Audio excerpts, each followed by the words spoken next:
étonné par sa qualité de service ou par d'autres aspects?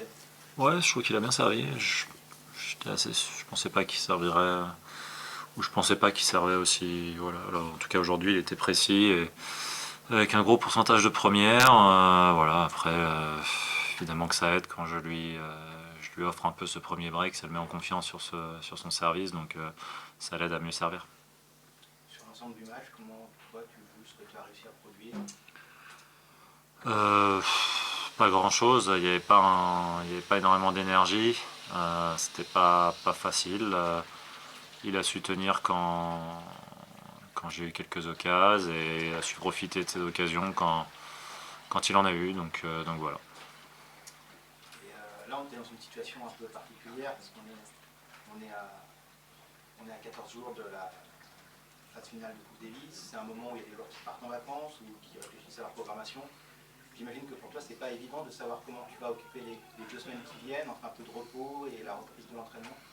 Bien sûr, mais on a une semaine de préparation déjà avec l'équipe et on a une semaine de préparation avec l'équipe et là les prochains jours je vais les prendre chez moi parce que j'ai pas été beaucoup chez moi et je vais en profiter pour me reposer. Ouais. Comment tu te sens mentalement, physiquement?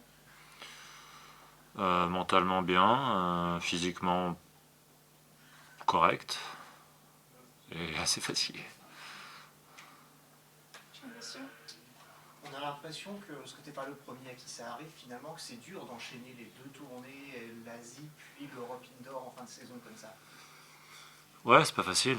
C'est pas facile évidemment, c'est encore des gros décalages horaires, c'est des conditions différentes. Les cours en indoor, ces espèces de planchers sont très demandants physiquement, donc c'est pas facile évidemment, il faut avoir de la fraîcheur.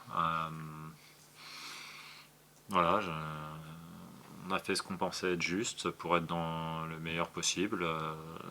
C'était pas loin, en tout cas je parle de Bercy, c'était de la Défense, de Paris.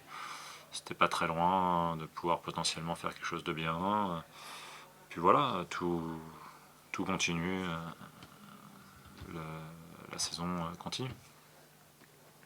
Je fais un petit sujet sur le cordage des raquettes. Je suis désolé, c'est un peu hors du contexte du match. Je voulais savoir pour toi, qu'est-ce qui était important pour un bon cordage pour toi?